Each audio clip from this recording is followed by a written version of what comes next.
Attention, please. Please, let's settle down, please. We are about to start the program, and we want our attention. Those of us that are still standing, please, let's find somewhere to sit.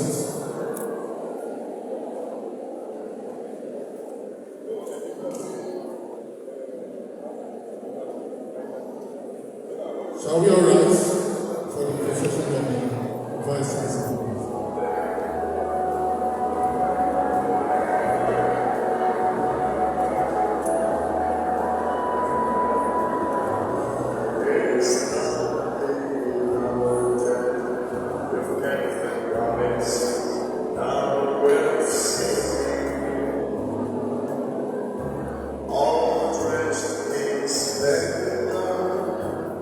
Still broken, all game is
the Vice Chancellor, Nadokabitala University of Technology, the Deputy Vice Chancellor, we are present, the University Bossa, the Dean of the Faculty, and of course, our guest lecturer.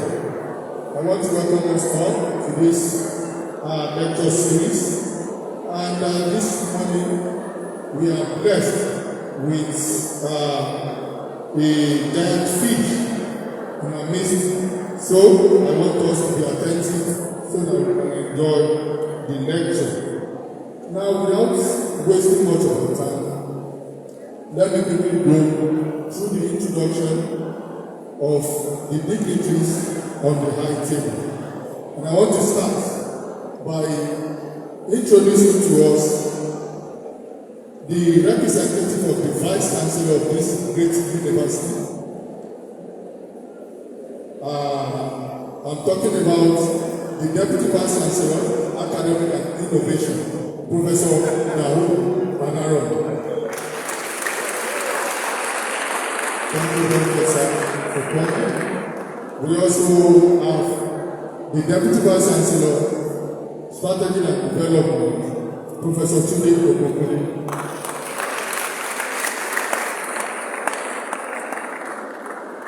The representative of the Bossa, Mrs. ADEKUNLE. Thank you, ma'am. We have the Dean of that faculty, the Faculty of Food and Consumer Sciences, Professor ADEKUNLE. Thank you very much. And I want to specially request that we welcome our guest lecturer with a resounding clap.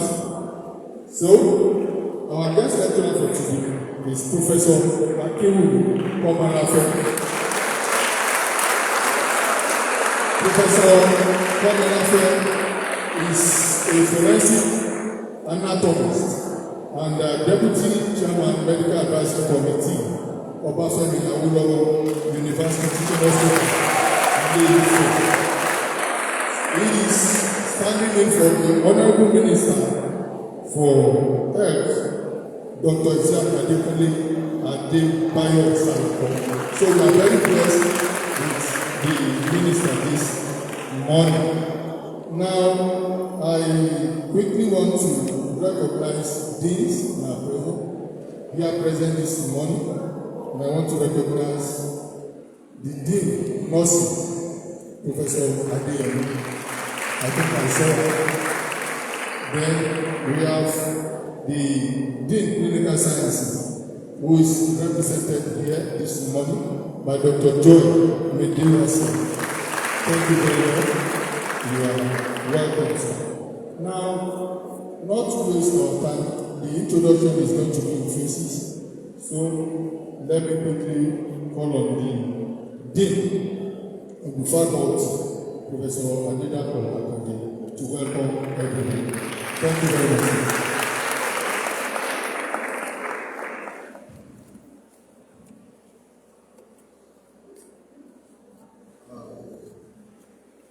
Good morning, everyone. I'm highly delighted to welcome you all to this gathering. On behalf of the Governing Council, Chairman of the Bishop of Prof. Omani, and the Vice Chancellor, Prof. Khalil, welcoming all the persons here present, either in person or representative. Provost, the deans, the HODs, and all professors here present. You are all welcome. All our invited guests are also welcome. You know that the relay between and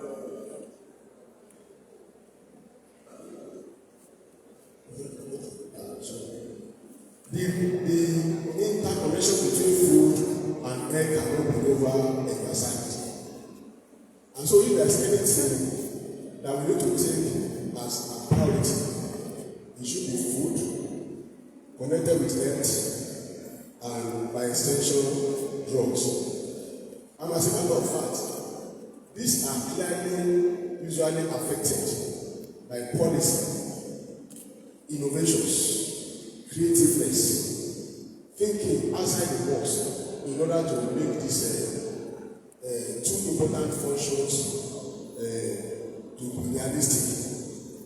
And so, on this note that the Faculty of Food and Consumer Sciences think and put them together and deem it fit to organize a lecture that will give us insight to the functions between food and health as affected by innovations, as affected by policy. And so going by this topic, we were able to fish out an eminent scholar that will combine these entities together with politics, and we will find out that our Honorable Minister of Health as a personality that has been involved in healthcare, in food and politics, to be invited to give this talk. And as a matter of fact, having gone through a lot of experiences and the fact that the food we take can even serve as drugs, but these supplies are normally affected by policy, and that is why we are bringing him here in person of Dr. IZIAQ to come and give the lecture. However, because of his tight schedule, he now bring or send a representative that can do justice to this topic. And so we have our professor here, Professor Omolafe, who will be doing justice to the topic. And so on behalf of the Governing Council, the Management and Senate of the University, I welcome you all and thank you very much. Thank you very much, sir, for making it very brief. The Vice Chancellor, Deputy Vice Chancellor, another important guest invited. Please permit me to quickly recognize the heads of department here this afternoon. Now I want to warmly recognize the HOD Food Science, Professor Johnson. Thank you very much, sir. The HOD Consumer and Home Economics, Professor Victoria from Nigeria. Thank you very much, sir. HOD Nutrition and Narcotics, Dr. ADEKUNLE. Thank you very much. HOD Hospitality and Tourism Management, Thank you very much. Now, sir, for the introduction, please permit me to also recognize our students today. So, student of food science, where are you? Thank you very much for coming. Student of consumer and home economics, thank you for the appreciation for coming. Student of nutrition and dietetics, thank you. And hospitality, tourism management, so we can with now, please, I want to invite the Vice Chancellor of this great university for his remark, and he is going to declare this lecture open. The Vice Chancellor, please, a round of applause.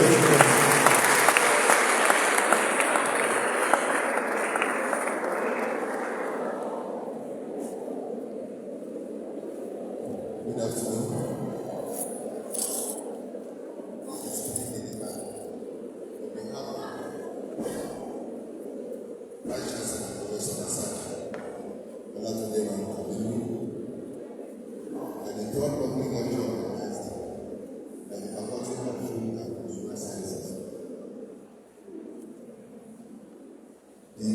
Vice Chancellor,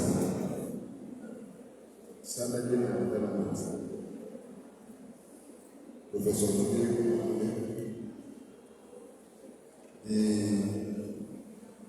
was represented by Mrs. ADEBAYO. The guest lecturer of today was ADEKUNLE. The day is Faculty of Food and Consumer Sciences, Professor ADEBAYO. Other days they are present. It is with immense pleasure and a profound sense of institutional knowledge that I stand before you today to represent the Vice Chancellor Professor SALAKO on this momentous occasion of the third public lecture organized by the Missionary and Forward-Thinking Faculty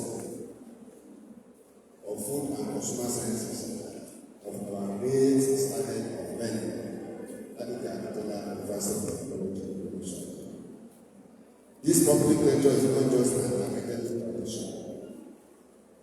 It is a living testimony of our commitment to a university that brings scholarship with the pressing needs of society. Today, gathering is a convergence of intelligence, policy, science, and service. A platform where national aspiration meets evidence-based solutions. We are singularly honored to welcome our guest lecturer, a public servant and a passionate advocate of health equity and a champion of sustainable development. The Honorable Minister of State for Health and Social Welfare, Dr. IZIAQ, is ably represented by Professor ADEKUNLE. Sir, your presence at this event is not just symbolic, it is transformational. It signifies a renewed hope that academia and governance can work hand in hand to deliver lasting solutions to the complex challenges of education. Let me say without absolute reality, like the topics of today's lecture. Transforming Nigerian food system for better health, policy, innovation, and sustainability is both timely and urgent. In a nation where millions still struggle with malnutrition, food insecurity, rising health burdens, and poverty, the system that governs how we produce, distribute, and consume food must come under critical scrutiny. This conversation is not just for farming and nutrition leaders. It is for everyone from policymakers to researchers, from community leaders to entrepreneurs. Food is no longer just a dietary concern. It is an issue of public health, national policy, environmental sustainability, and even security. Here at Adapted, we do not take this conversation lightly. As a university, we pride ourselves on being a solution-driving institution, one that is not merely political based, but not just thinkers, innovators, and geniuses. Our research is not confined to laboratories or libraries. It speaks of the heartbeat of the nation. This is why we have consistently remained at the forefront of academic excellence. And we are proudly recognized as the best state-owned university in Nigeria.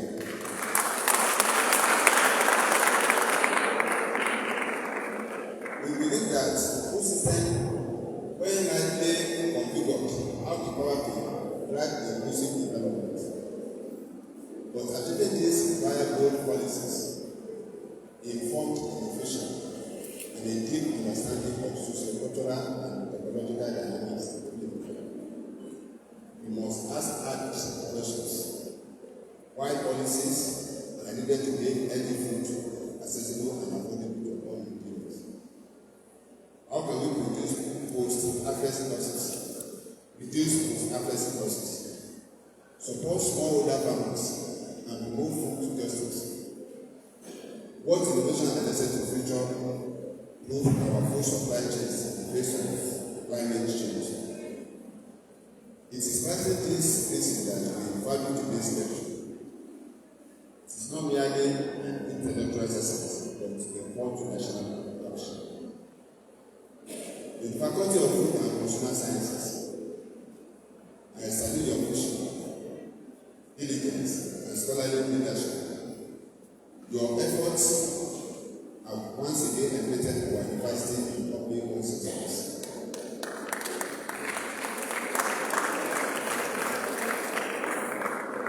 Demonstrating that academic scholarship must not only pursue knowledge, but also serve the society in which it exists. To the local organizing committee, I sit down for your excellent mind and flawless execution. You have provided all with an academic experience in the great community and national values. Our students, this is no more than a lecture. It is an encounter with policy, practice, and public health transformation. Scientists support, engage, interrogate ideas, and be inspired. The lessons you draw from today may shape your journey and your future contribution to Nigeria and beyond. To our guest lecturer, let this lecture not mark an end, but a beginning of fruitful collaboration between your ministry and our university. We are open to joint research projects, policy advisory groups, community health interventions, and knowledge exchange. At LabTech, our doors are always open to building partners in the delivery impact. As we look forward to the insight and perception we will share, it is our privilege, it is my privilege on behalf of the Vice Chancellor and Honorable to commonly declare this public lecture at the University of Food and Consumer Sciences School. The hit in 9 months, shaping policy, inspire execution, and pave the way toward the area and more security.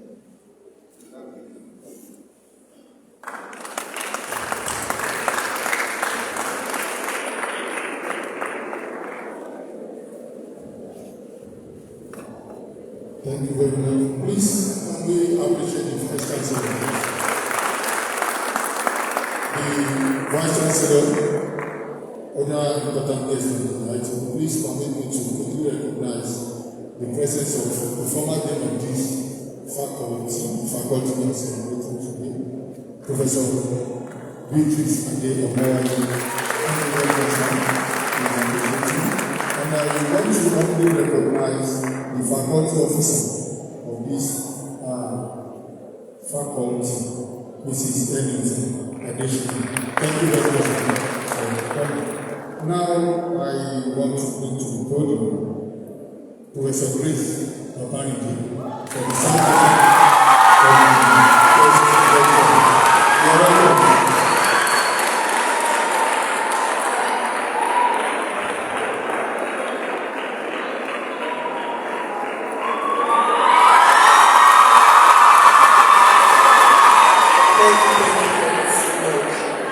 Good morning, Sir Vice Chancellor, sir. Ably represented by Professor Darun, the DVC Academic and Innovation. I want to pray for your indulgence to adhere to the already established protocols. I only want to request that Professor Akinwumi Komolafe should please rise as I take the citation of the Honorable Minister. I want to really appreciate this opportunity to take the citation of the Honorable Minister of State for Health and Social Welfare. You know, when you take the citation of an Honorable Minister, you are a bit closer to the President of the Federal Republic of Nigeria. Dr. IZIAQ SALAKO is a distinguished public health physician, a politician, an environmentalist, and health advocate and strategic leader whose life exemplifies the adage, from humble beginnings come great things. Renowned for his humility, vision, and sense of duty, Dr. SALAKO is a dedicated family man and a well-respected figure in Nigeria's public service landscape. Dr. ADEKUNLE was born over 5 decades ago in ADEBAYO, North Local Government area of Ogun State. He hails from a respected lineage of Alhaji Omotosho Akonde Salako, fondly known as ADEKUNLE, and Alhaja Fadilat Anike Salako. His educational journey began at United Primary School and continued through ADEBAYO Grammar School, Ogun State Polytechnic, that is now known as Moshood Abiola Polytechnic. Dr. Salako's passion for leading and advocacy was evident early in life. He began his political journey in secondary school, serving as secretary of the Student Representative Council at ADEBAYO Grammar School. As an undergraduate, I hope the undergraduate students are listening. He was a prominent student leader, holding several positions, including president of the Association of Medical Students, University of Lagos, parliamentarian and doctor speaker of the University of Lagos Students Union, vice president of the Nigerian Medical Students Association, and vice president of the Federation of African Medical Students Association. So you have that ambition of becoming great, you should start now. He continued his active involvement in professional development as a house officer, where he served as publicity secretary of the Nigerian Medical Association, Lagos State branch. Dr. SALAKO has held several public and private sector roles across notable institutions, such as Lagos University Teaching Hospital, Onitsha General Hospital in Ebonyi State, and the Lagos State Health Service Commission. He has also served on the boards of multiple companies, including Classic Health and Pharma Nigeria Limited, Next Level Health and Care Limited, and he currently serves on the advisory board of the Quality Management Development Institute. As a seasoned community mobilizer and philanthropist, Dr. SALAKO has held influential roles in various non-profits and community-based organizations. He was National Secretary of the Yewa Awori Links Agenda Forum, Chairman of Gateway Agenda, and Pioneer President of both Najo Local Club of Ayetoro and ADEBAYO Grammar School Old Boys Association Club. It's so far. In public service, Dr. SALAKO served as commissioner in Ogun State across 3 key ministries: agriculture, housing, and health. He was a gubernatorial aspirant and later served as chairman of the Ogun State Hospitals Management Board from 2020 to 2023. In August 2023, His Excellency President Bola Ahmed Tinubu GCFR appointed Dr. SALAKO as the Minister of State for Environment, making him the first cabinet minister from the West Central. During his tenure, he focused on biodiversity, conservation, nature-based solutions, pollution control, environmental health, and awareness. His impact extended beyond national borders. He chaired the Ministerial Alliance for Ambition on Nature Finance launch at COP28 in Dubai, and co-chaired the Alliance Against Global Exploitation. Considering the track record of the Honorable Minister, Dr. SALAKO was redeployed to the Federal Ministry of Health and Social Welfare of State in October 2024.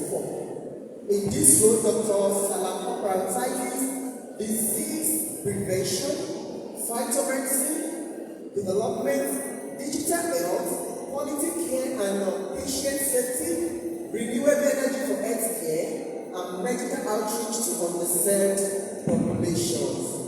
An internationally recognized voice, Dr. Salako has presented papers at numerous conferences, both in Nigeria and abroad. His contributions have earned him numerous accolades, which include National Youth Service of Merit Award, that was in Abia State a few years ago, Christian Award of Excellence by Veterinary Medical Association of Nigeria, Excellence in Service Award, Best Housing Commissioner in Nigeria in 2008. I think we're going to celebrate the Honorable Commissioner Day. He was among the top 10 commissioner in Southwest Nigeria according to Tribune newspaper. That was in 2009. He has also been given Award of Excellence by the Yoruba Traditional Council. He is a fellow of the Institute of Community Health, recipient of the Environmental Biotechnology Award. He's also married and is a devoted Muslim.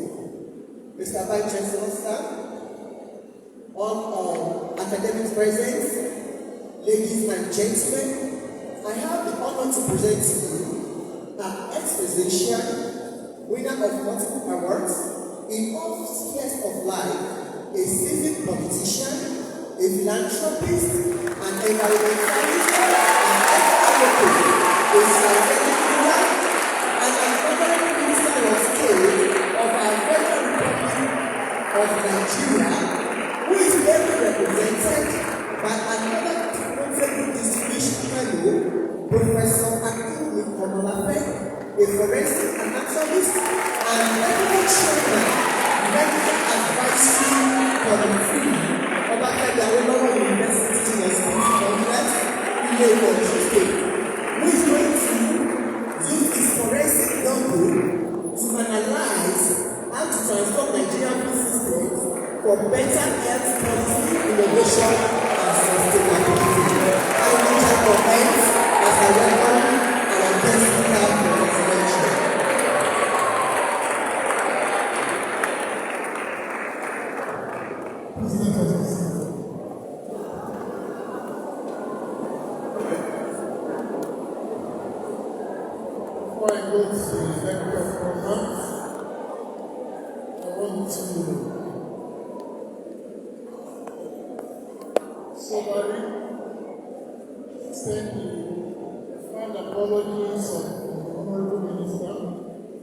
State for Health and Social Welfare, Dr. IZIAQ, ADEBAYO.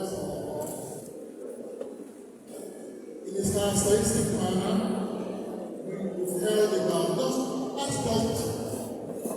excerpts from his very laudable and enviable curriculum vitae. We would have loved to be here today, not only with me distinguished academics, but of course also to meet with our leaders tomorrow. I need to tell us that anytime when issues like this come up, it is the pleasure of the Honorable Minister to identify with the young people and to inspire the young people. As passed through this age, as passed through this phase of life, so he is a ready companion indeed. He is unable to come because of exigency of duty, but I can assure us that in not too distant future, as he has opportunity, he will be here to visit this university.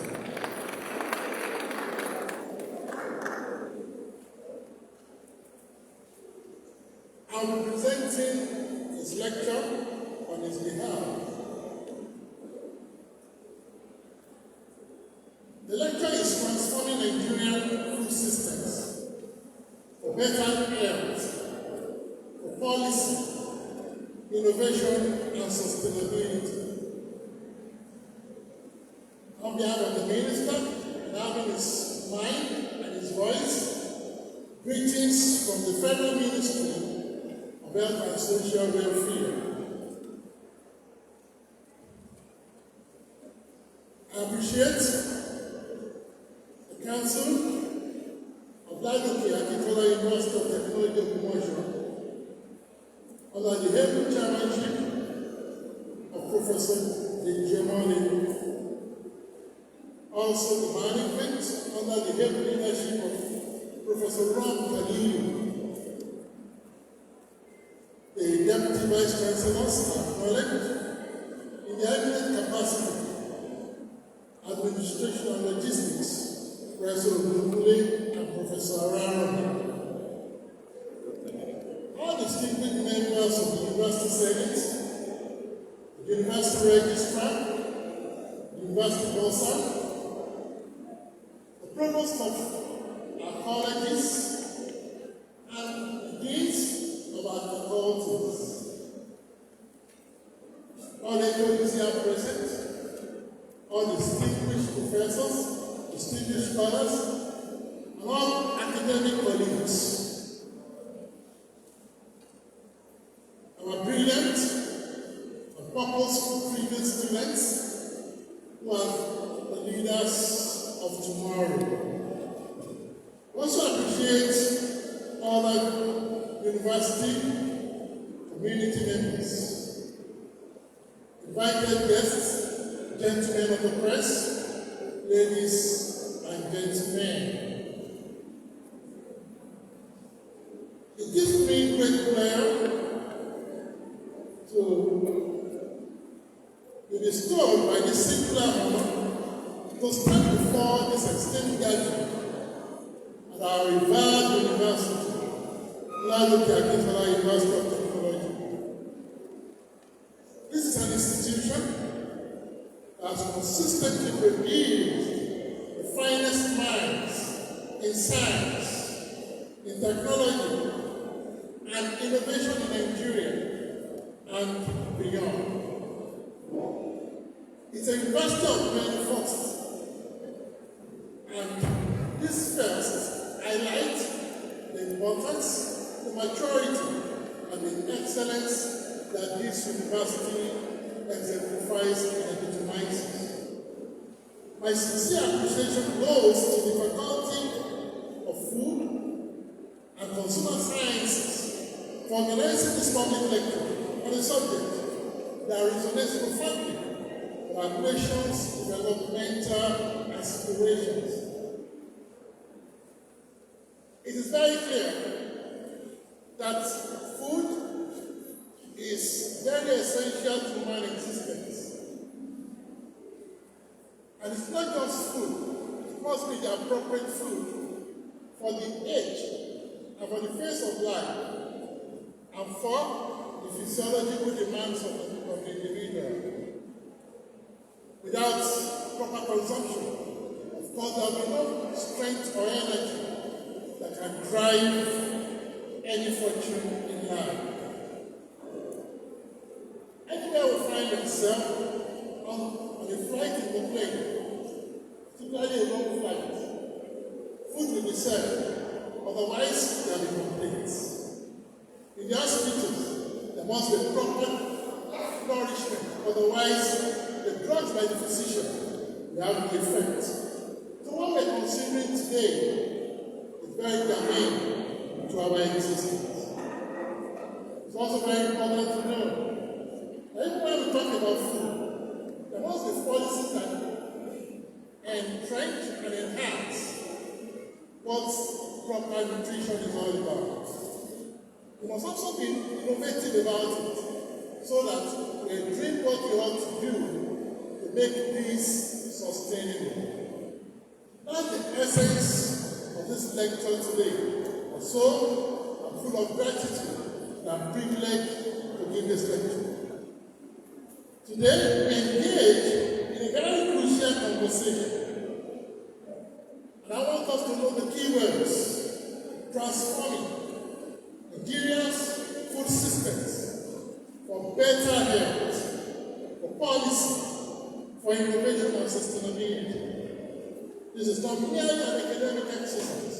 It is a call to action, a strategic imperative that touches the lives of every Nigerian and determines the destiny of future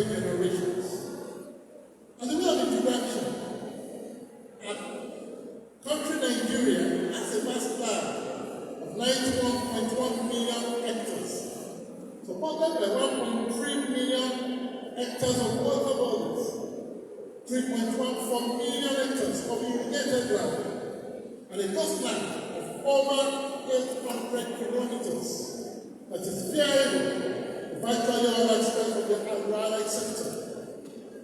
That includes production of crops, agroforestry, fisheries, animal husbandry, clothing, poultry, and livestock. Presently, only 32 million out of the 81 million hectares of arable land is under cultivation. That means that we're using less than 50% of what is available to us. And the typical farm size ranges between 4.5 hectares and 4 hectares in the southern and northern parts of the country, respectively. Nigeria and Africa at large have yet to achieve food and nutrition security.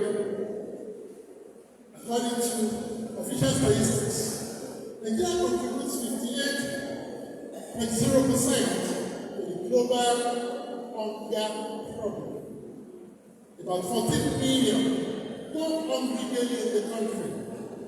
Also, about 12.1 million people are hungry or malnourished. While some people couldn't sleep because of hunger, others, the rich and well-fed, will not sleep because of the fear of the hungry. After all, we know that if the poor has no food to eat, there actually be a wake-up call to the rich, and the rich should not oversleep because there is danger of invasion by the poor, needing something for the belly. That means that this is very important. We don't take care of ourselves, we must take care of our neighbor. Now the paradox of plenty, understanding the state of Nigeria's food system. Nigeria is a country of immense agricultural promise. With over 90 million hectares of arable land, the diversity of ecological zones, and the demographic dividend of young enterprising minds, we have what it takes to feed ourselves and even export nutritious food to the world, becoming the enviable food basket of the world's economy. Yet, amid this great potential, we find a great irony. Our food system today is failing to deliver on the most fundamental promise of nutrition and health.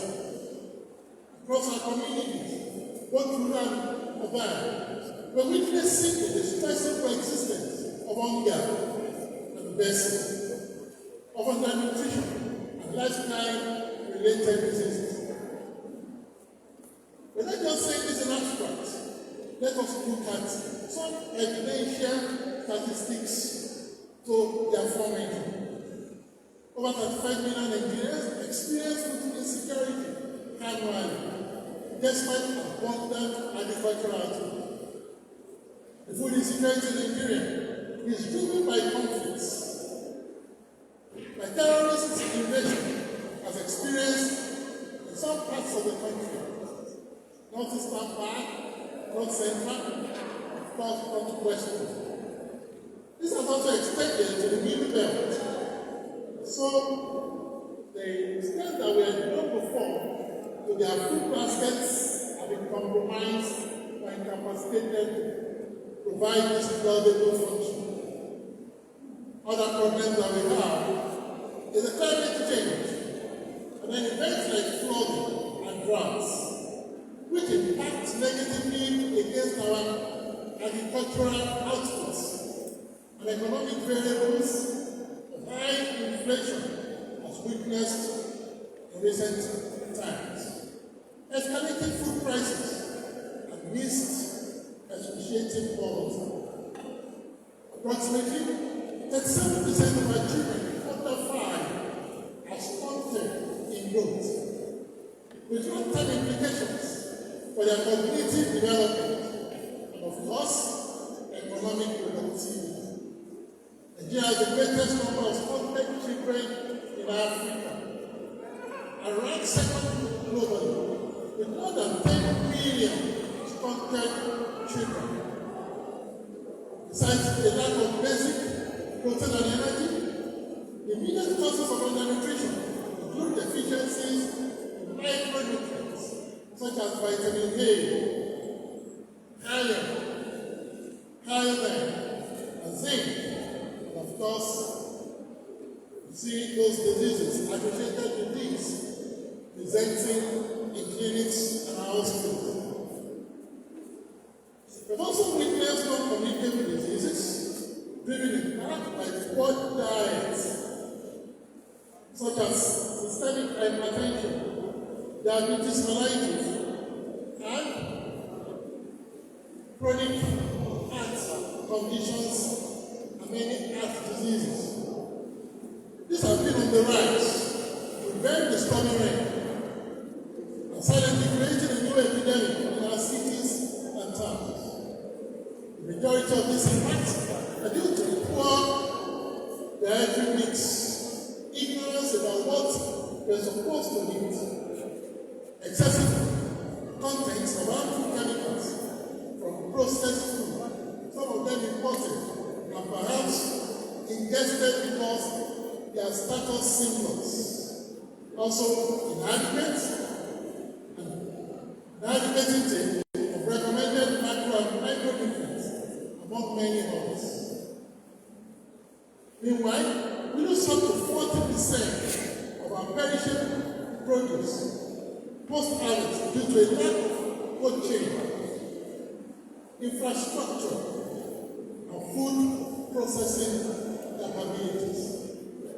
Post-harvest losses for grains are estimated to be between 5% and 20%.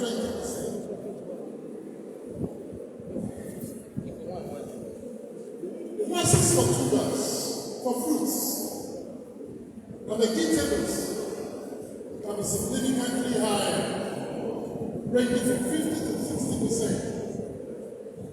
Also losses for fish and aquaculture products estimated at 20%. As you consider all that, this has very serious economic implications, because what we're able to produce, but we cannot manage and keep effectively, we use them too early, then we have to fall back to use our hard-earned currency to purchase dollars to import those things again to meet the food deficit, which was non-existent in the first instance. Let me tell you this esteemed gathering that the truth stares us in our faces. Our current food systems encompassing production, processing, preservation, distribution, and consumption. They are neither adequately nourishing our people or sustaining our environment. Agricultural development is an integral part of national development. It is that aspect of development that is related to agrarian reforms.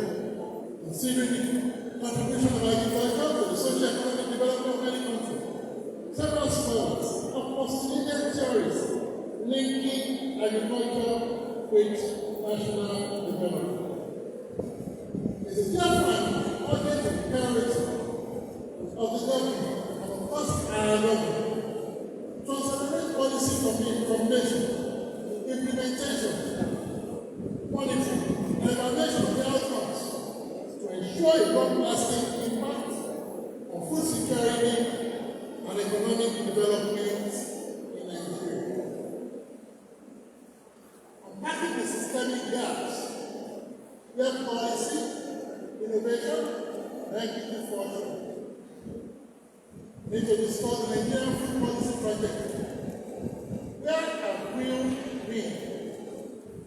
What routes have we traveled? For us, what our trajectory from independence to date? Our country has a long history of policy trajectory, supporting agricultural development, security. I will attempt to focus largely on the post-independence era.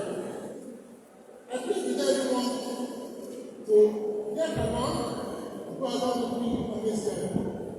Nigerian food production policies since independence in 1960 have gone through distinct phases, though with significant overlaps. Initially emphasizing regional agricultural products and export promotion, followed by focus on diversification and import substitution during the oil boom era, and later incorporating structural adjustment programs and targeted initiatives. Key policies included the National Accelerated Food Production Program, NAFPP, also integrated agricultural development programs, ADEs, and various agricultural development plans. Let's consider the 90 years. What was the original focus? 1960 to 1969. Agricultural programs were largely regional, with a focus on maximizing agricultural production and export, particularly of cash crops. Incidentally, the colonial legacy that we inherited puts a whole lot of emphasis on cash crop production, sometimes at the expense of food crop production.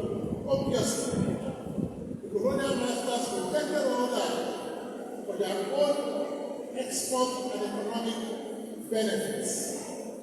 The constitutional framework is such that agricultural programs were developed with the regional governments expected to play leading roles in food production.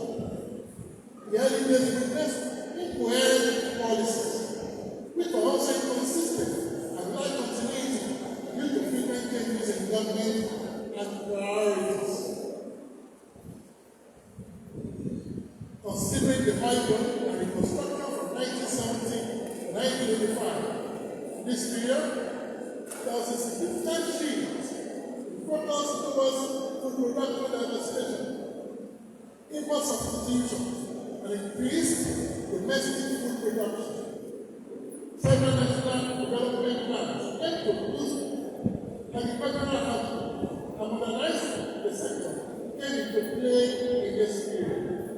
Notable among them are the National Accelerated Food Production Program, NIGERIAN, which was born to accelerate grain production, and the Nigerian Agricultural and Cooperative Bank, NACP, was established to provide financing for it. There was also Operation Field Initiative, 5M, 1976 to 1980. Was designed to increase food production, food mass mobilization, and awareness campaigns, encouraging Nigerians to engage in farming and the Grain Revolution Program, GRP, June 1981 and 1983. Designed to reduce food imports and promote large-scale mechanized farming. This era also witnessed the integrated approach. We have integrated agricultural development program. ADEs were indeed to provide a more holistic approach to agricultural development. Infrastructural development efforts were also scaled up to improve infrastructure, including irrigation, transportation, and storage facilities. Policy environment witnessed a significant degree of policy stabilization and structural adjustment between 1986 and 2020. The Popular Structural Development Program, SAP, of the military administration of General Ibrahim Badamasi, Nigerian Peacekeeper, and retired, was introduced, and the implementation of this program led to the liberalization of the agricultural sector and reduced government intervention. The emphasis of government support focused on specific crops and agricultural commodities, and the role of the private sector in agricultural production was better emphasized.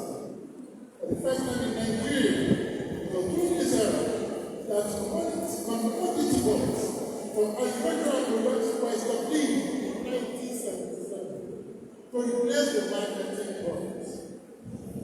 must control the exports of key agricultural commodities like cocoa, granules, and palm oil.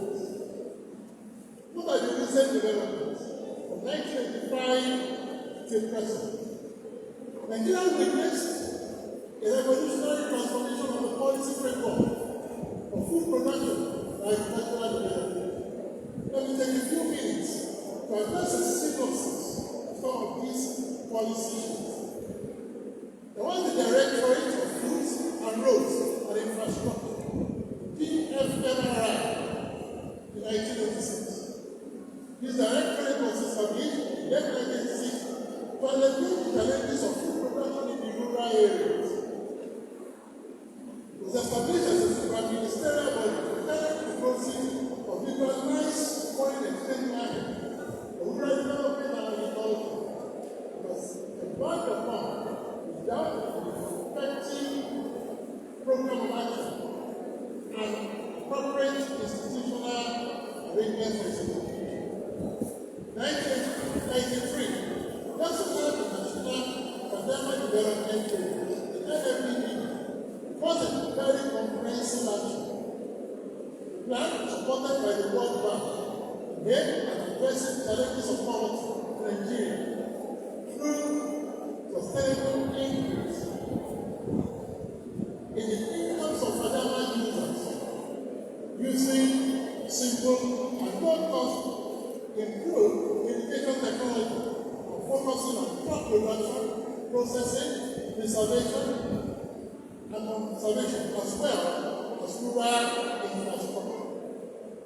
In 1991, the National Agricultural Land Development Authority, now the NIGERIAN, was established. It was to provide strategic public support for land development, promoting and supporting optimum utilization of Nigeria's rural and land resources, providing them for employment and opportunities for rural people, as well as raising incomes and improving general living standards in rural areas. Many of the land services were duplications, albeit on a more intensive basis of services provided by the Agricultural Development Program, the ADB. 1999, we had the presidential initiative of cocoa, cassava, rice, livestock, fisheries, vegetables. This was initiated by President Obasanjo administration to improve Nigeria's food production in line with Vision 2020. The strategy was to attract the attention of the highest level of political authority for special intervention in the commodity sector. Weaknesses of poor funding, the lack of institutional arrangements for implementation marked successes before. 1999, the National Agricultural Policy NAP, under the National Economic Empowerment National Development Strategy, needs as a main objective to support systematically the reduction in the role of government in direct reduction of goods and strengthening its facilitating and regulating NAPs. Broad objectives include the achievement of self-sufficiency in basic food supply and the achievement of food security, increased production of agricultural raw material for our industry, increased production and processing of export crops using improved production and processing technologies, generating gainful employment for all and sundry, rational utilization of agricultural resources, improved protection of agricultural land resources from drought, desertification, soil erosion, and flood, and the general preservation of the environment for the sustainability of agricultural production. Promotion of the increased application of modern technology to agricultural production and improvement in the quality of life of the rural dwellers. The Agricultural Transformation Agenda, ATA, was introduced in 2010 by President Goodluck Jonathan. It was intended to promote a business-focused agricultural sector designed to keep agriculture as a business and not a development activity. Key features of growth enhancement support scheme, the GEM, the commodity value chain, CVC, which has been acclaimed to be the most successful model.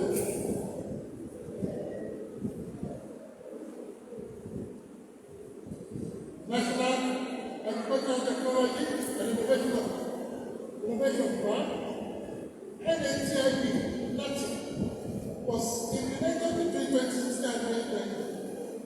It was started to achieve sustainable economic and social development through public and private sector investment in agriculture, rural development, while addressing the needs of women, of youth, and persons with special needs. The National Agricultural Technology and Innovation Policy, that is, was not to promote technological advancement and innovation in the agricultural sector, that it will modernize Nigerian agriculture to attain food and nutrition security, export promotion, and improve the livelihood of the rural inhabitants through the efficient use of appropriate technologies, research and innovations, development of livestock and crops, value chains. The key components of that include generation and promotion of agricultural technologies, research and innovation for production, processing and packaging of crops, fisheries and livestock, the establishment of major agencies to address agricultural funding inadequacy, developing and strengthening extension service delivery, increasing access to agricultural financing, and promotion of agricultural insurance schemes, promotion of climate smart agriculture, organic agriculture for improved income and agricultural productivity, as well as increasing access to agricultural land and productivity enhancement, and developing value chains of feed crops, livestock enterprises through the establishment of special agro-processing centers. Digitization of the agricultural sector among others. Between 2015 and 2023, President Buhari administration also brought into place the agriculture promotion policy, which is also known as the green alternative. Right? This identified priorities focus on food security, import substitution, job creation, and economic diversification. It addresses issues around productivity, enhancement through technology, access to finance, land, soil fertility, access to information, and knowledge. That's 11 principles, which are not included in this speech for want of time and space. As part of this ADB initiative, in 2016, the government established the Agro-Borrowers Program, emphasizing the importation of rice through our landowners. Following its inauguration, the CBN, Central Bank of Nigeria, released 40 billion naira for Agro-Borrowers Program, exclusively for rice farmers. Between 2016 and 2023, Nigeria saw a significant increase in rice production, with local production rising from 3.7 million metric tons in 2016 to over 5 million metric tons by 2021. This contributed to a reduction in rice imports by 60% and improved agricultural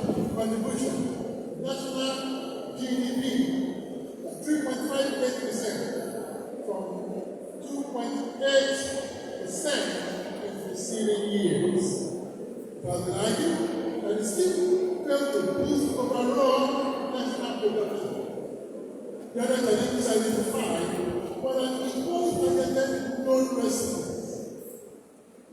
Funds were used for purposes related to agriculture. There was also faulty payment structure. Despite the several sound and well-thought policies of the federal government and complementary policies at the state levels, Nigeria still faces challenges in achieving food security, including reliance on food imports, high food inflation, and climate change impacts. Standing box and based on learnings from the previous policy landscape in agriculture. There is a great emphasis on sustainable agricultural policies and climate-smart agriculture. The key observations from the above policy review are the following. Nigeria's agricultural policies have evolved significantly since independence, reflecting changing economic and political priorities, while the priorities focus on regional development and export promotion. Later policies emphasize diversification, import substitution, and structural adjustment. Despite various policy interventions, Nigeria continues to face challenges in achieving food security. Recent policies aim to leverage technology and innovation to modernize the agricultural sector and promote sustainable practices. The question we should ask ourselves, have these policies transformed agriculture and food production in Nigeria? If yes, then this able power, that is, we are hungry, probably should have been at know we are full. So where is the missing link?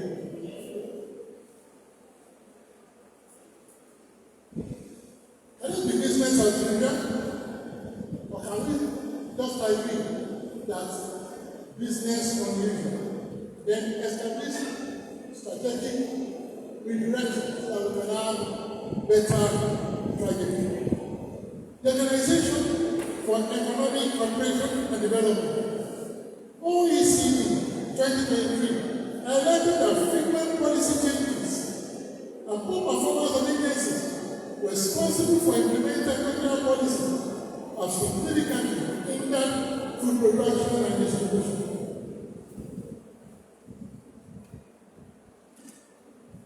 Each new government typically abandons previous agricultural policies and introduces new ones without addressing deficiencies in existing programs to make them more effective. To transform our food system, we must also understand the systemic dysfunctions that have brought us here as a people. Several interlinked factors contribute to this situation. First, agricultural structures are fragmented. There's a persistent disconnect between agricultural policy and its outcomes. Ministries and agencies functions in silos. Agriculture focuses on yield. Trade targets export volume.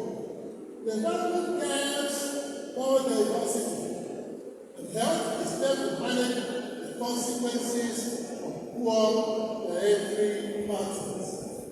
Second, our policy next has been myopic, is short-sighted. We measure success in calories produced rather than the nutritional quality of what is consumed.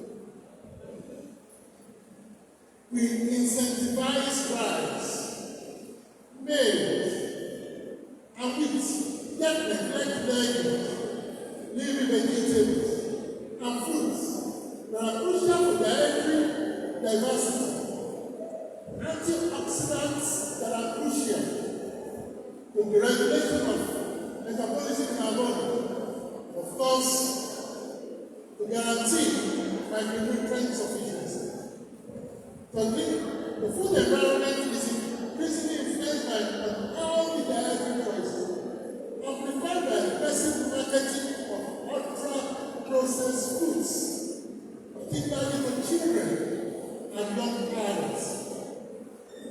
proliferation of sugar, sweetened beverages,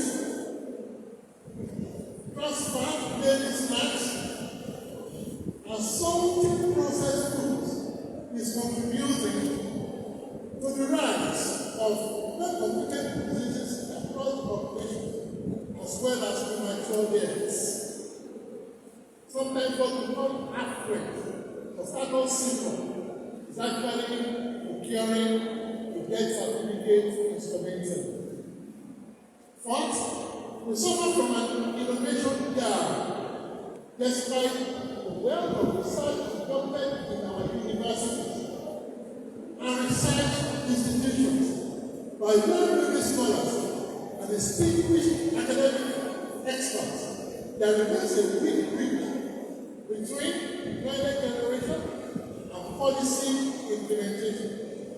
Indigenous food systems are under-researched and underutilized.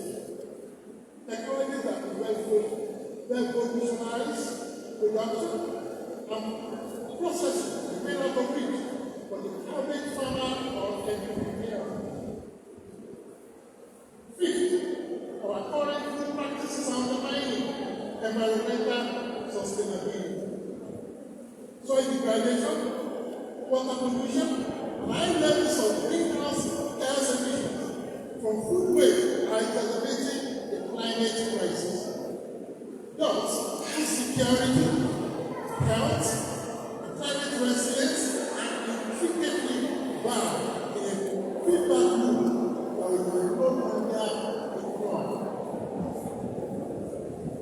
There is a need for a vision for the future to build a people-centered, health-driven food system.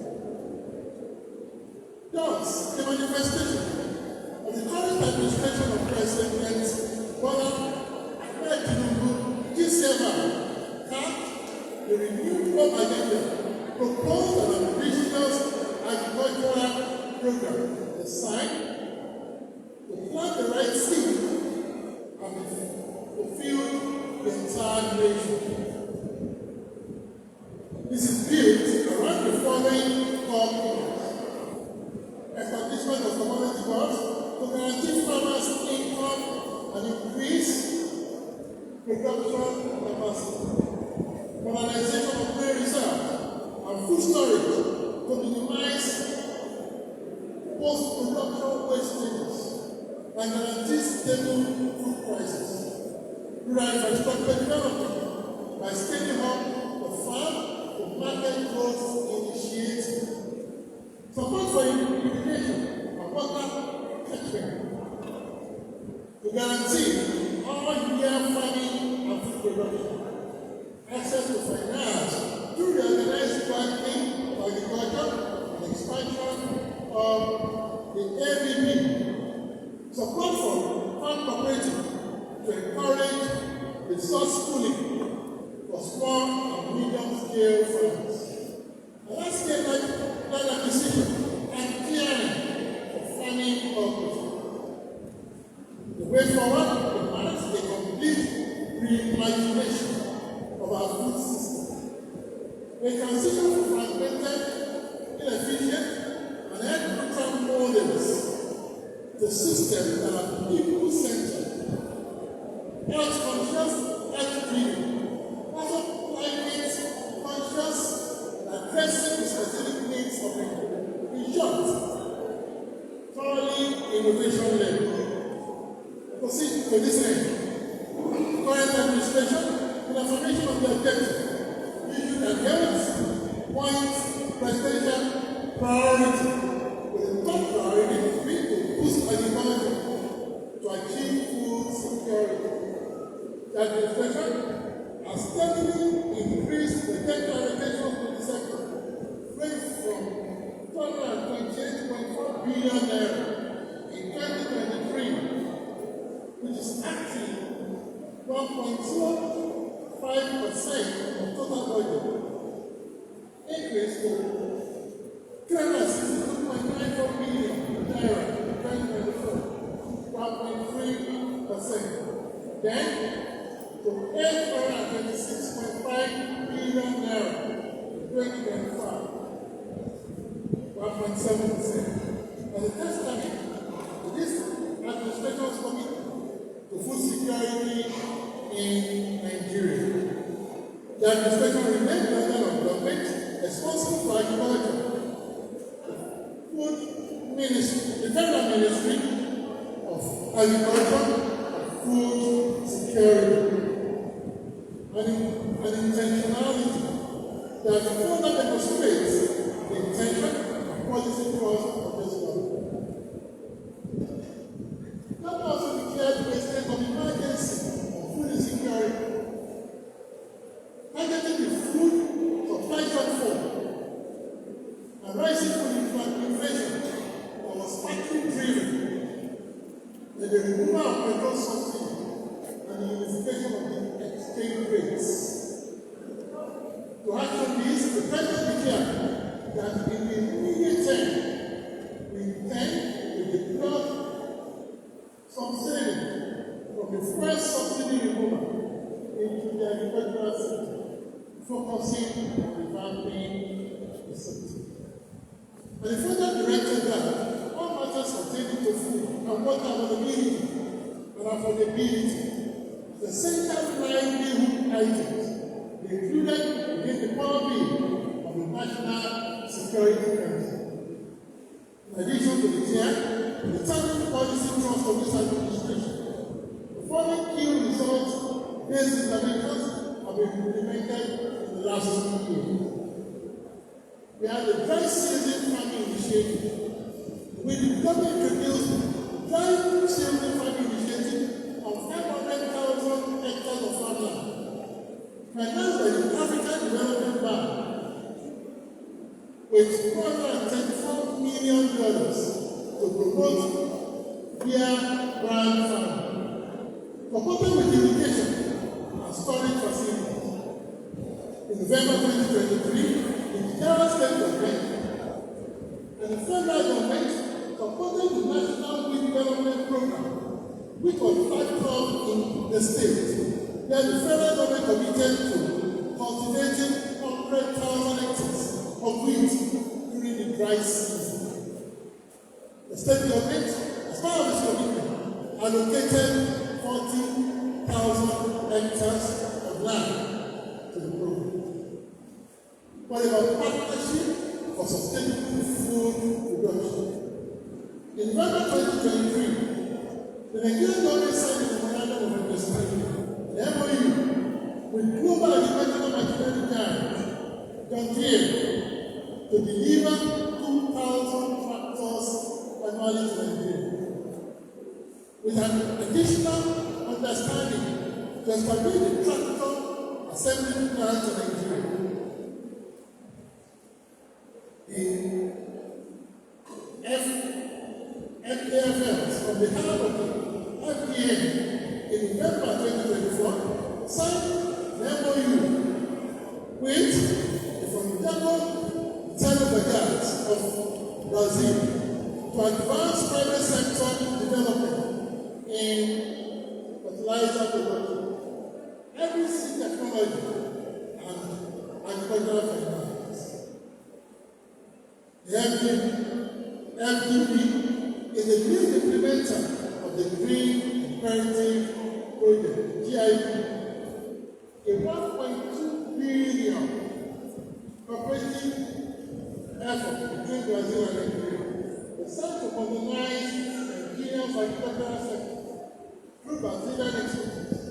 In tropical agriculture, in April 2025, the African Development Bank, in collaboration with the Nigerian government, inaugurated the Special Agro-Industrial Processing Project, the SAPZ project in Kaduna, guaranteed food security.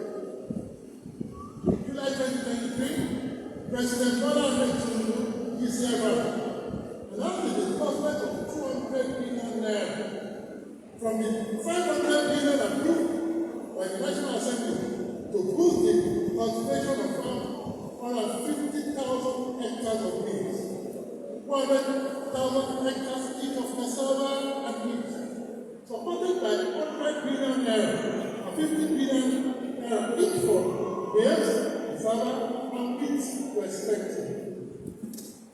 President also proclaimed another release of 200,000 metric tons of maize from the country's strategic reserve in September 2024. Minister of Agriculture announced a subsidized price initiative with a flat rate price of 40,000 naira per 50 kilogram bag of rice, tackling the food inflation. The concerted efforts of the government in the last 2 years have begun to impact the food inflation crisis witnessed by Nigerians, and occasioned by the triple impact of the removal of fuel subsidy, the unification of foreign exchange rates, the farmer elder clashes, and the opportunistic price drive of China women.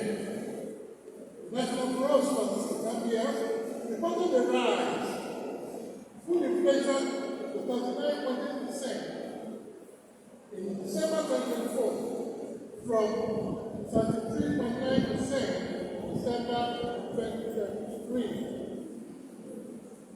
The recent rebasing of the consumer price index led by an impressive and impactful drop to 24.48% in January 2025. And a further drop of 23.51% in February 2025. Food inflation, the largest component of the inflation basket, remained elevated and continued to decelerate to 21.14% in May 2025 from 21.26% in the previous month. The declaration agenda. In June this year, in further push for agricultural renaissance, President Bola Ahmed Tinubu did several 1,000 tractors with big limits under the renewed Home Agricultural Mechanization Program. Tractors to be distributed nationwide. Pre-service provider model is designed to support farmers with access to modern equipment, thus reducing manual labor and increasing yield. Taking a stand. The only intervention of this government is to secure food security for Nigerians not be exhausted in electoral use, but with a total sense of seriousness. I make bold, as your servant and minister, to say that Nigerians are about to witness one of the best years of this country post-independence concerning sustainable food security. The progress made is good, but certainly gains have been seen. The showing up gradually and consistent, and we shall see it in its fullness expressed very soon. Having shared with this suspicious audience that our administration's goals to change the landscape of agriculture and food production, let me propose 5 interdependent pillars that should be considered in our food transformation agenda for the academic research community to take seriously. 1. Integrated food systems policy. Nigeria requires a coherent and unified national food systems policy that aligns objectives across sectors. Sectors like agriculture, health, education, environment, finance, and trade. This policy must establish a framework that prioritizes health and nutrition outcomes alongside productivity, trade competition. Great lessons from countries such as Chile, Brazil, and Finland. We must integrate public health concerns into every food-related decision, from table as we hold the fork and the spoon and the knife to eat. Number 2, nutrition sensitive agriculture. It is time to shift from agriculture and field to agriculture that nourishes. This means scaling up the production of nutrient-dense, climate resilient crops such as soybeans, cowpeas, orange flesh sweet potatoes, millet, moringa, and amaranth. School feeding programs, maternity clinics, and emergency nutrition interventions should source directly from local smallholder farmers producing these crops. Incentive schemes, subsidies, and public procurement must be structured to support food diversity and affordability. Number 3, healthy food environments and consumer protection. A major determinant of food choice is the food environment. We must empower consumers, especially children and youth, to make healthy choices. Listen, because mandatory front of pack nutrition label, restrictions on the marketing of ultra-processed foods, and fiscal policies such as taxes on sugar-treated beverages and subsidies for healthier alternatives. These measures are not punitive, rather they are protective. On the overall, they are good for our health. Number 4, investing in food systems innovation. Nigeria's youth and women entrepreneurs must be placed at the center of the food innovation revolution. We must establish food system innovation hubs, an integrated platform that combine research, innovation, access to finance, and mentorship for startups working on health-focused agri-food technologies. Our universities, including NIGERIAN of Technology, should be empowered as hubs of agri-food innovation, connecting curriculum to commercialization. 5, evidence to policy translation. We must institutionalize a national food systems research and accountability platform. This consortium, which I recommend to be composed of academia, civil society, religious leaders, traditional leaders, government agencies, and development partners, and they should monitor trends, access impact, and assess it most definitely, and guide decision making using real-time data. Only by making evidence actionable can we ensure that our policies remain relevant, inclusive, and resource-based. We must remember that learning knowing the right, they don't amount to knowledge. Acting on the knowledge is what changes our overall circumstances. In conclusion, we must resort to feed into the future and to have plans to feed future generation responsibly. Let me close with this. Food is more than sustenance. These are our culture. These are our identity. These are our medicine. These are our politics.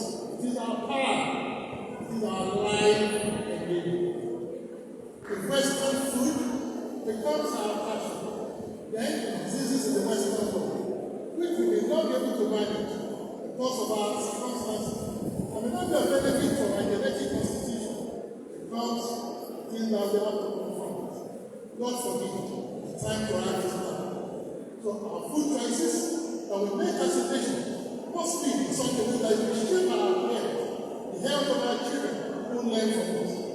It must also affect positively the productivity of our workforce. good food will give us good health.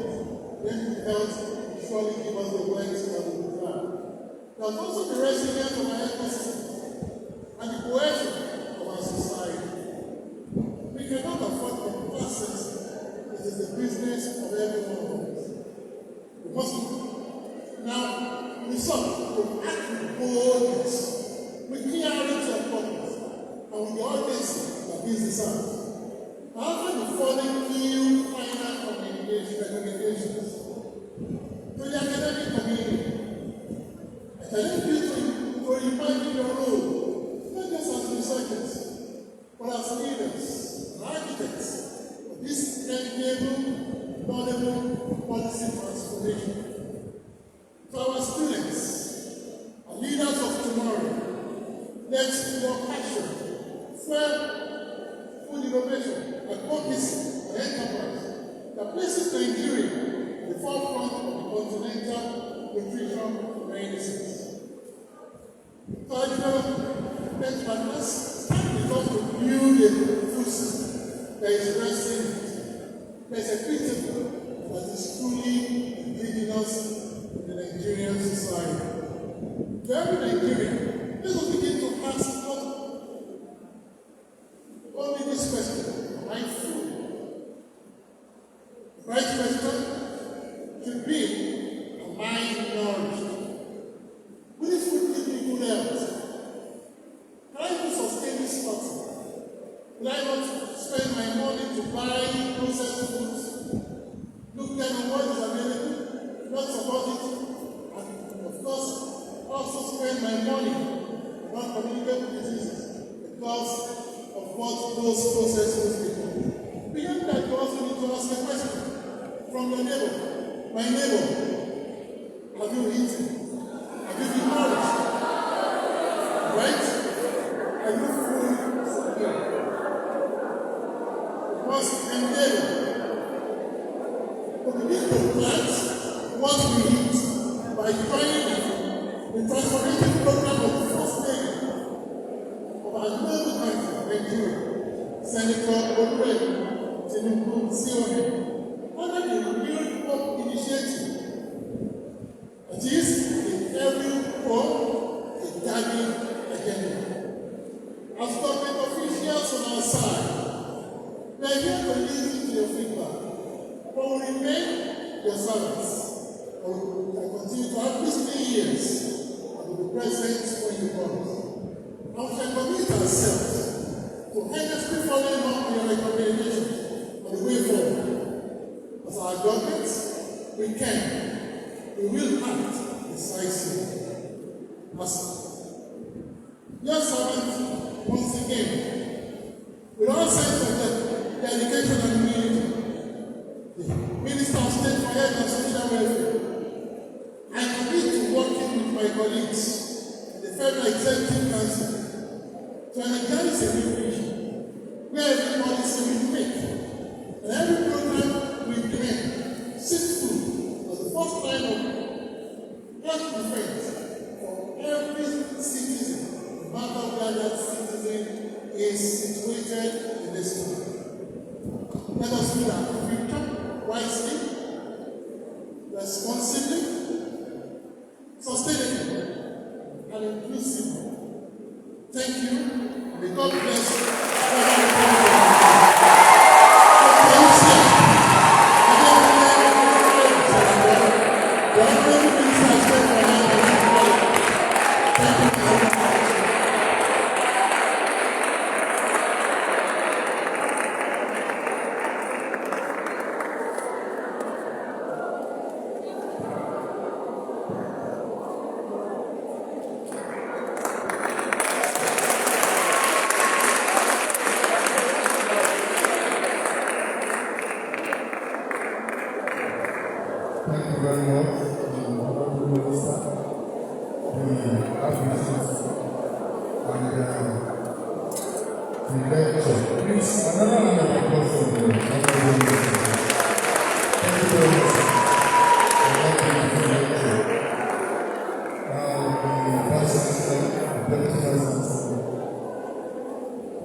University Nigerian, other guests in the item.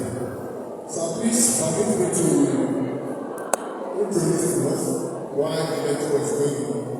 The University of Nigeria walked in, and it's not my own to introduce that to us. Professor ADEKUNLE SALAKO. Thank you very much for that. We really appreciate it. Now I want to call Professor Folúṣadé Arúgbósọfún to come and do the presentation of work to the lecture.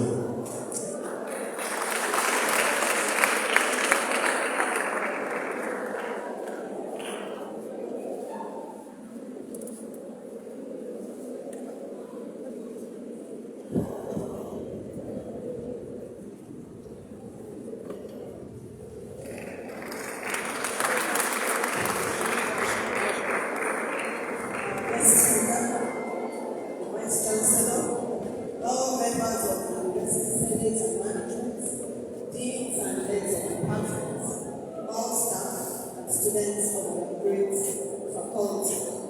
I have the honor on behalf of the Faculty of Food and Consumer Sciences to present as a token of our appreciation the Sustainable Food System Advocacy Award to the Honorable Minister of State for Health and Social Welfare, Dr. IZIAQ ADEKUNLE from State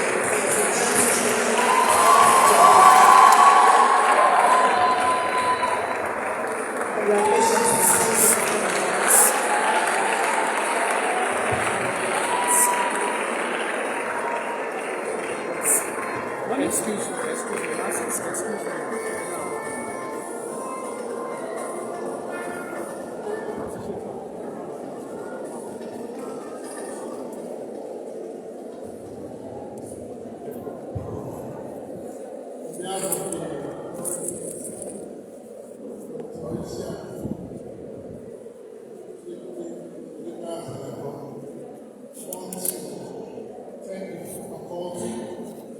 Also the university, and all staff, and all students are present for the honor that have been done to me.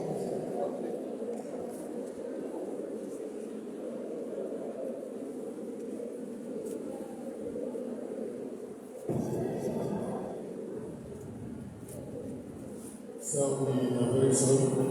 Now I want to call on the University of Nigeria to please come so that the university can present our token of law to the university. Thank you very much.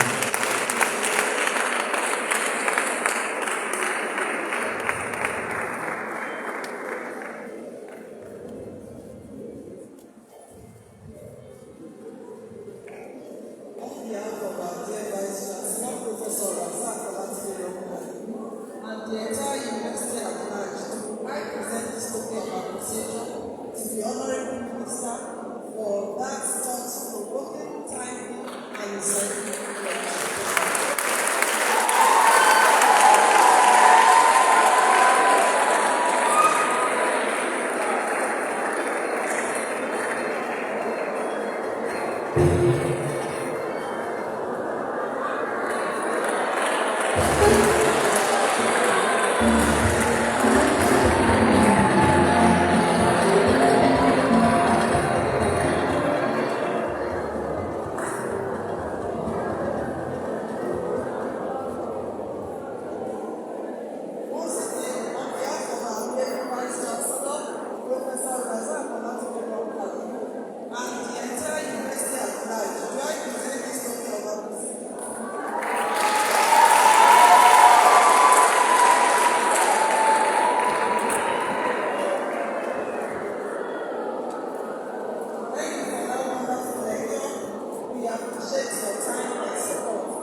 On behalf of the Dr. IZIAQ ADEBAYO SALAKO, and this place today to appreciate the Vice Chancellor, Professor Ron Nigeria.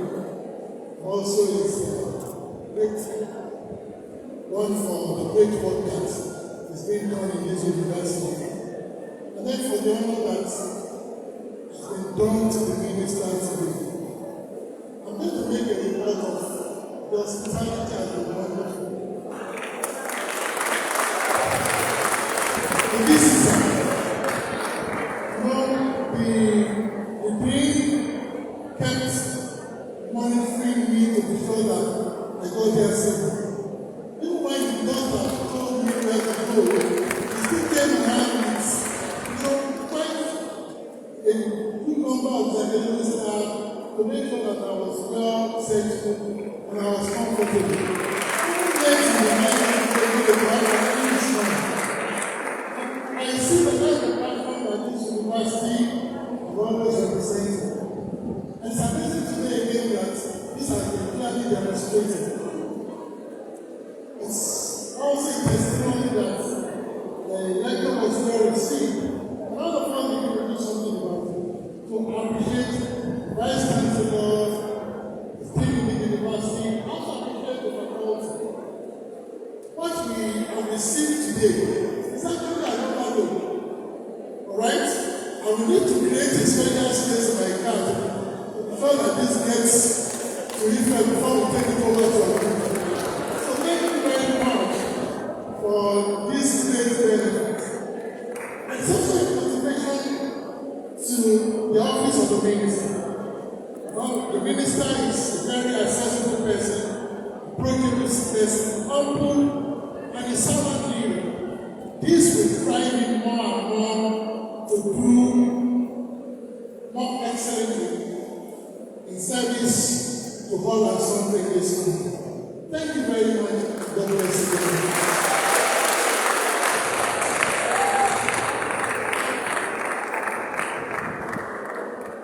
Thank you very much, sir, for appreciating the university.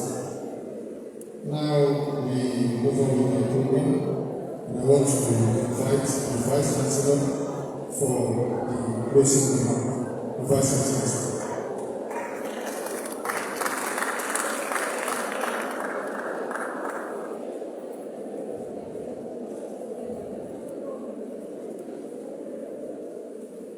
Good afternoon.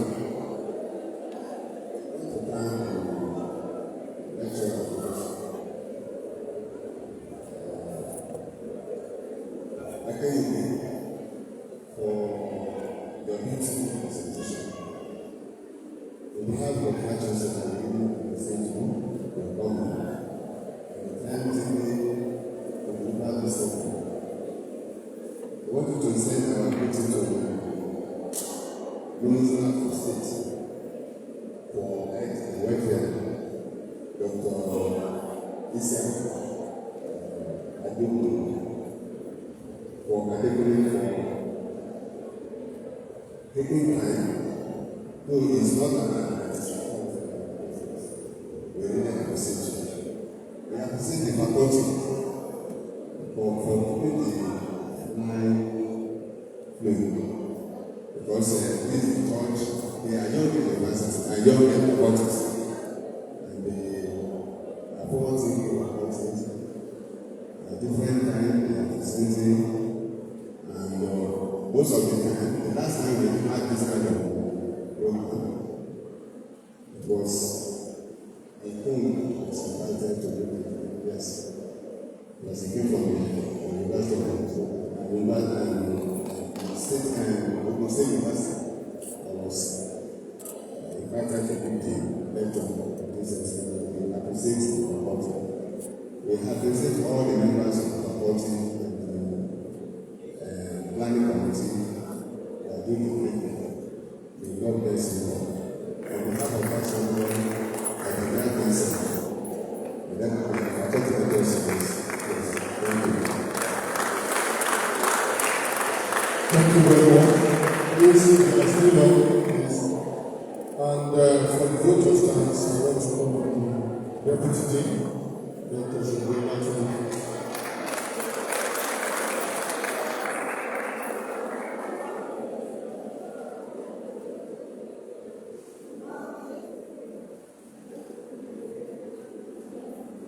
Thank you very much, sir. I've been called upon to give fruit of thanks. And as you all know, there is no box here to pass that. It's just a way of showing appreciation to God Almighty, who has made today a reality, and who has given us a very good weather. We want to express our heartfelt thanks to our guest lecturer, Dr. IZIAQ, Professor ADEKUNLE, for the thought-provoking and enlightening lecture, and for gracing this thought-provoking and lecture. We are very grateful to you. Your lectures and enlightening lecture has motivated all of us to work together for the transformation of the Nigerian food system for better health policy innovation and sustainability. We are deeply thankful to our beloved Vice Chancellor and his team. We must say this, we are very grateful to you, sir, for the support and the guidance we always receive from you. Each time we have this kind of program, we are not taking it for granted. We are very grateful, sir. To our respected and eminent scholars who have honored our invitation, all our days, we are very grateful. And then we have made today a wonderful event and a wonderful event and a joyful one. Say thank you. To the lecture series committee of the faculty, volunteers, media, and backstage team, we thank you for making everything run so smoothly. As a faculty, we felt truly supported.